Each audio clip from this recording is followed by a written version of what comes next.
Hi, my name is Chris Gore, and I'm creating a game called the Sapphire Star. And you can help me out by sponsoring me on Patreon at the moment. There's various tiers starting from $1 to $5 to 10 to 25 and more. It is a space flight simulator, and I'm willing to have the entire universe in it, all the stars, all the galaxies, period. So think kind of like the scale of the only thing I know of really that's got that scale at the moment is Space Engine, which is a lot of fun. It's not really a game; it's more just a simulator. But this is going to be more game focused. But I do want that scale. So like, an appropriate amount of stars in our galaxy, you can go everywhere in that galaxy and all the other galaxies.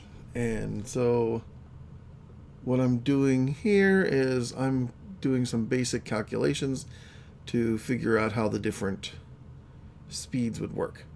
So, how FTL travel or interstellar travel works in Sapphire Star is there are basically 7 classes of FTL drives, and they're the same technology but another step ahead. So, like generational type things, you might think, right? And they're actually categorized by colors.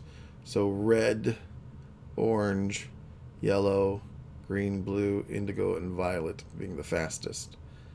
And that actually is the color that will determine the color that actually the engine components are. Drive or crimson drive, right? And if you had an orange would be the next step, right? This would be orange color, and then the whole Roy G. Biv, right? Red, orange, yellow, green, blue, indigo, violet. So a violet drive would be the fastest. This is rather slow. Here's the calculation I'm ending up using for what's the maximum that category of drive can do.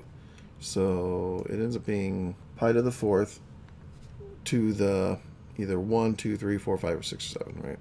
So this red drive or this crimson drive, the best you could get out of it would be 97 times light speed, almost 100 C.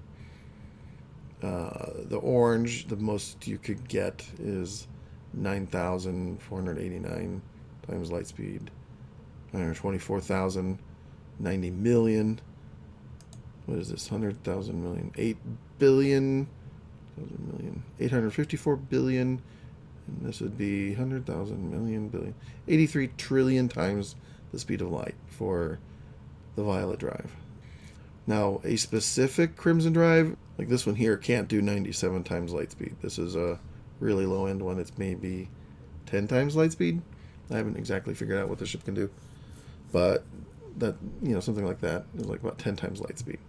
But like the best possible crimson drive would be 97 light speed. That's like the theoretical maximum. So here's kind of middle of the road velocities. You figure that the top level warship's probably about 50 times light speed. Or for like civilians, maybe quarter velocity. So like figure 24 times light speed. We need the ability to go from basically the astronomical cone next door to everywhere. The very first place we'd want to go if we had FTL drive is, of course, our nearest star, which happens to be called Proxima Centauri. That is 4.22 light years away. So the best you could get with a crimson drive would be a little over 2.25 weeks. So if you have an average military ship, you're thinking 4.5 weeks, and an average civilian ship, 2 months. Now these times drop quite a bit once you go to an orange drive, or a carnelian drive is I think what I'm going to actually use for orange. You could do this in less than 4 hours, theoretically, and probably in actuality, you're talking 8 hours for a good military ship. And the better part of a day in a good civilian ship. In a yellow drive, which I'm probably going to call citrine, we're talking minutes. And then seconds, and just insane at that point. The crimson drive is good for going to different stars that are close, kind of like a near bubble. To put these in Star Trek terms, the 97C, that's like just around warp 4. So like the Enterprise from Scott Bakula's Star Trek Enterprise was the first one to cross into what would be Orange Drive or the Cornelian Drive. And actually basically all of Star Trek original series and Next Generation lives here, or at least for Federation ships it lives here. Right? So like 9489C, that's warp 9 point something. So like Bakula's Enterprise is just at the very bottom end of an Orange Drive, and the Enterprise D from Star Trek The Next Generation is at the very top end. It maybe is getting a little bit past this, or right at that line. So this is basically all of Star Trek right here, for at least for the Federation. The next big goal is kind of like, well, is it a galactic class drive? And that basically would be, how quickly can you get to the center of the galaxy from Earth or across the galaxy? So center of our galaxy, so Sagittarius A star, that's 24,000 light years away. So in a Crimson Drive, so the best you're going to do is in terms of centuries. But once you get to the Orange Drive, you're talking 2.5, 3 years. And a Yellow Drive, so this is a Citrine Drive, we're in a matter of weeks. And then if you step up further to, this would be a green, right? Red, orange, yellow, green. Yeah, that's green. You're talking hours. So once you have a green drive, or let's say an emerald drive, that's what I'll be calling it, emerald drive, you basically have galactic capable anywhere that day. And this is basically where you're at in Elite Dangerous, because people can and have speed ran to Sagittarius 8 star in a matter of a couple of hours. I can't remember what the record was. Next big target, right? Obviously you're willing to go to the next galaxy over.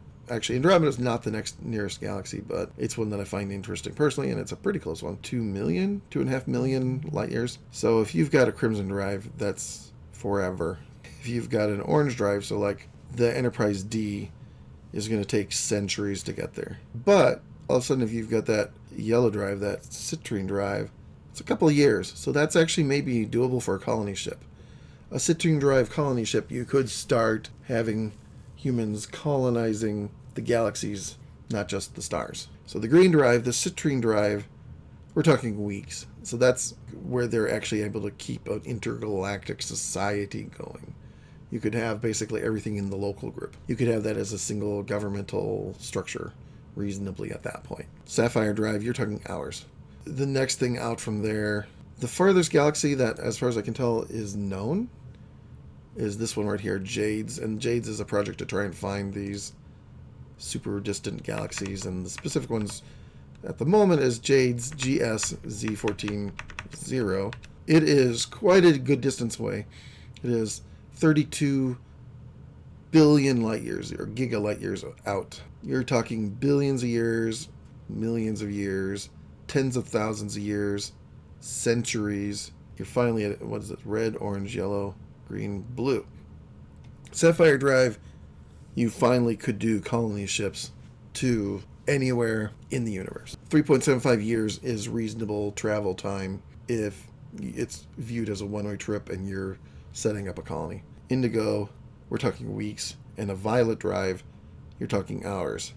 So an Indigo Drive, you could have a single intergalactic full universe government. Violet Drive, you can just go there in less the time that it takes me to go to Chicago. So that's basically how these are going to go.